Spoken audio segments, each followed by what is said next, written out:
प्यारे बच्चों, आइए आज हम रचनात्मक बोध के अंतर्गत संवाद लेखन के बारे में जानें।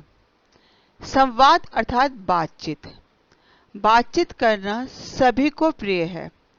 मन बहलाने के लिए, अपनी भाव अभिव्यक्ति के लिए, अपने मन में आने वाले उद्गारों को दूसरों तक व्यक्त करने के लिए हम संवाद का प्रयोग करते हैं। पास बैठे लोगों से हम सहजता से बातचीत कर सकते हैं, लेकिन दूर बैठे लोगों तक अपनी बात, अपने संदेश पहुंचाने के लिए हम अनेक माध्यमों का सहारा लेते हैं। संवाद एक विधा है और इसका लेखन कार्य कैसा होना चाहिए, आइए आज हम इसके बारे में चर्चा करें।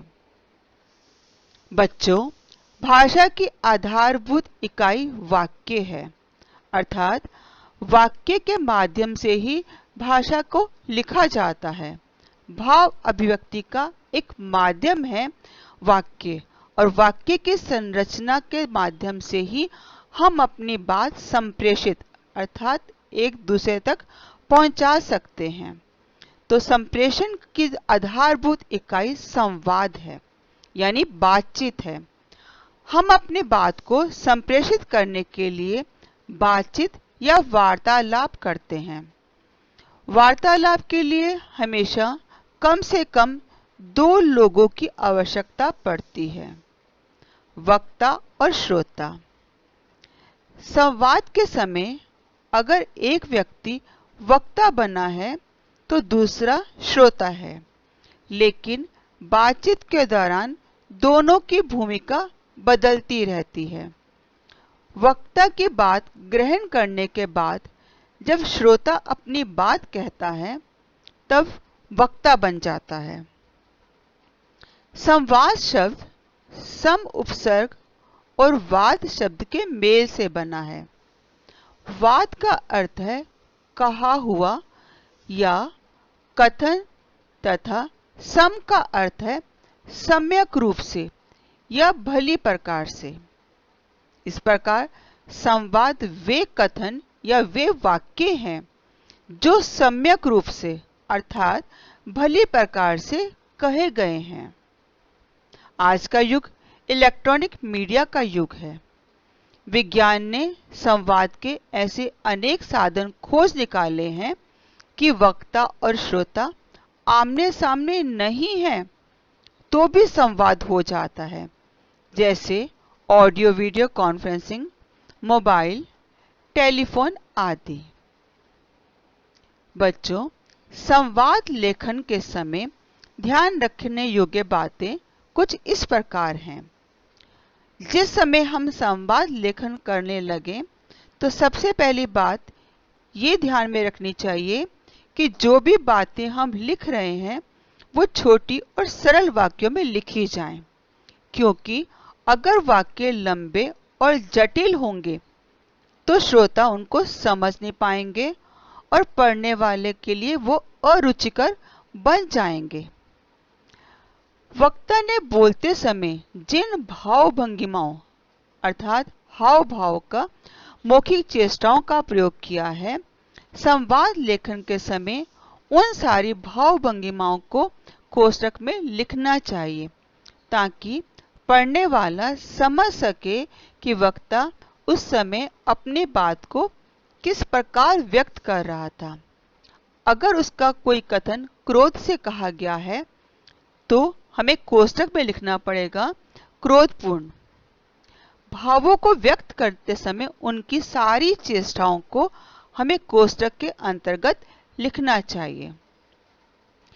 अगर कोई निर्देश या आदेश दिया जा रहा है तो भी हमें इस बात पर ध्यान देना चाहिए कि एक साथ कई आदेश या निर्देश ना दिए जाएं, क्योंकि हो सकता है सुनने वाला श्रोता उन पर ध्यान ना दे अथवा पढ़ने वाला पाठक उन पर विशेष रुचि न रखे।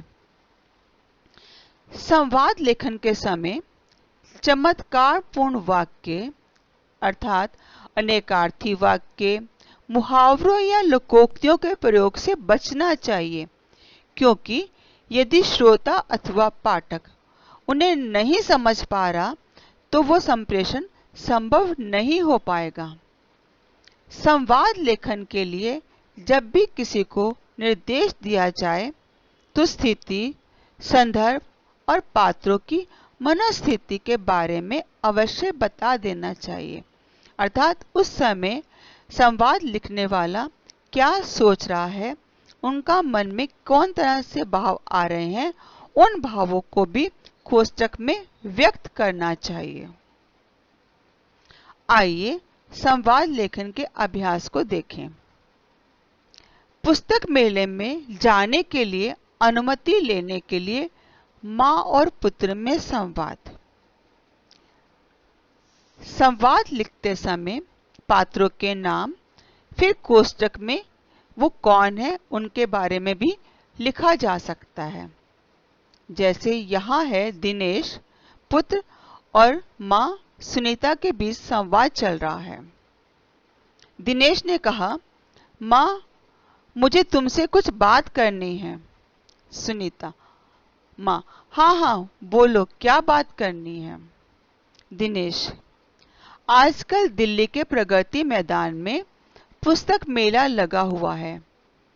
विद्यालय की ओर से प्रधानाचार्य 7वीं कक्षा के सब छात्रों को पुस्तक मेले में ले जा रहे हैं।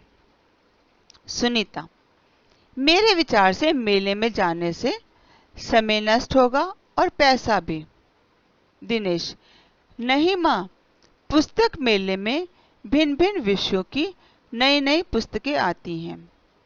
मैं विज्ञान की कुछ पुस्तकें खरीदकर पढ़ना चाहता हूँ। सुनीता, इस तरह के मेले में बच्चों के साथ दुर्घटना होने का डर रहता है। दिनेश, हमारे साथ हमारे विद्यालय के कुछ शिक्षक भी मेले में जाएंगे। सुनीता, तो ठीक है, तुम भी चले जाओ, पर अपना ध्यान रखना। आइए संवाद लेखन का एक अन्य उदाहरण देखें। क्रिकेट मैच को लेकर विद्यार्थियों और प्रधानाचार्य के बीच संवाद। उमेश, सर क्या हम अंदर आ सकते हैं? प्रधानाचार्य, आइए। कपिल, सर हम आपसे एक निवेदन करने आए हैं।